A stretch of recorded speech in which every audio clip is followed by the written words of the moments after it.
was told the murder hornets have arrived.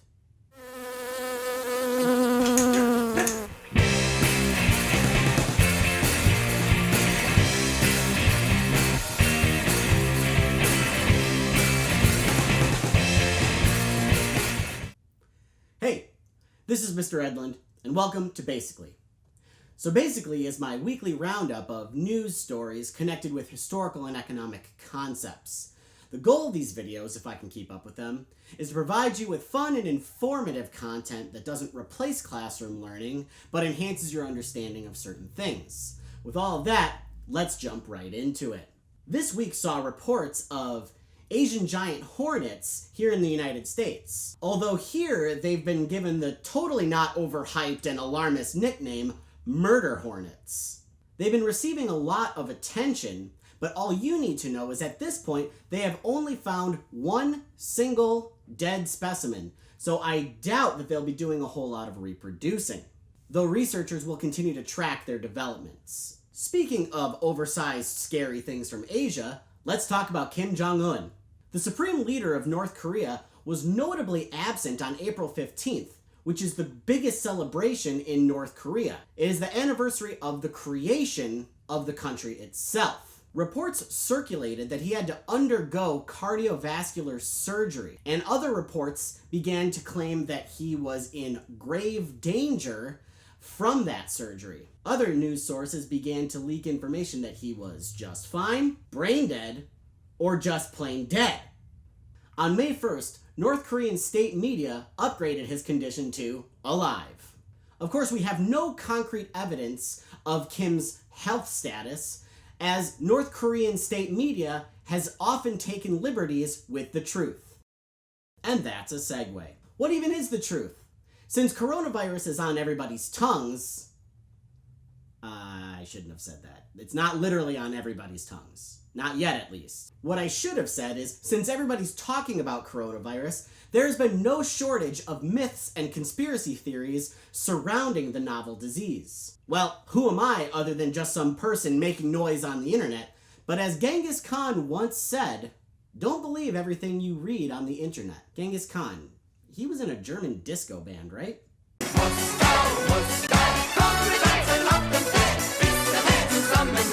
Anyways, let's look at 3 conspiracy theories that have been circulating about the coronavirus. Before we go any further, it's important to note that conspiracy theories are really easy to transmit through social media. That's why I try to always check my sources and link them in the description below. Number 1, 5G spreads coronavirus. The newest cell phone technology, 5G, has been under scrutiny for a long time for people who are really into conspiracy theories. Many have claimed that 5G towers cause cancer, and they've begun to apply that problematic thinking to the coronavirus, going so far as to setting the towers on fire. First of all, COVID-19, like most viruses, is spread through droplets in the air. 5G, in contrast, is a series of electromagnetic waves. See, when a person coughs or sneezes, they send droplets into the air up to about 6 feet away from the person who's doing the coughing or sneezing. There is no evidence to suggest that the virus can be transmissible through radio waves. Although I can admit, some songs certainly are infectious.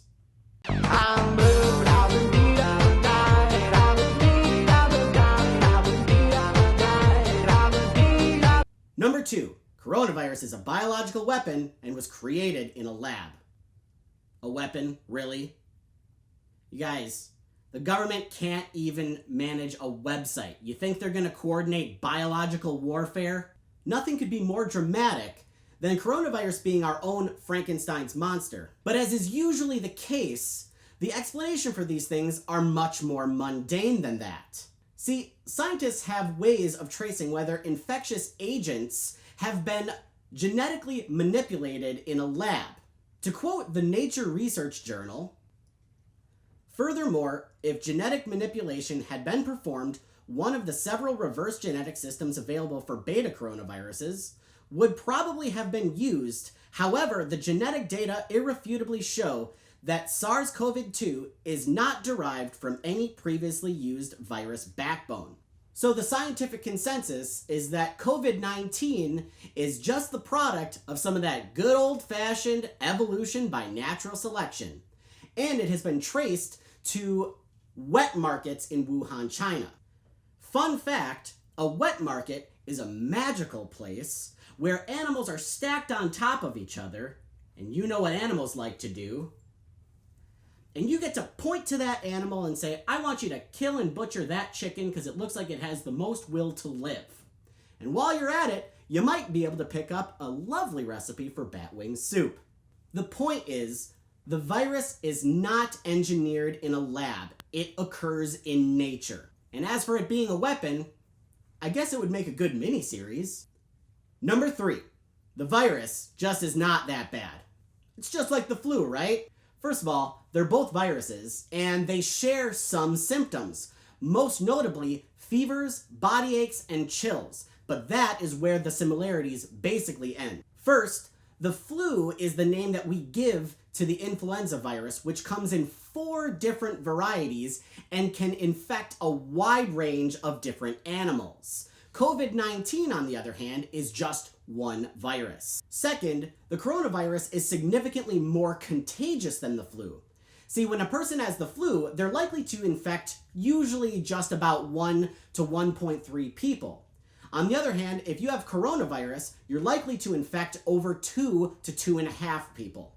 Third, and most importantly, the mortality rate for coronavirus is 10 times higher than that of the common flu.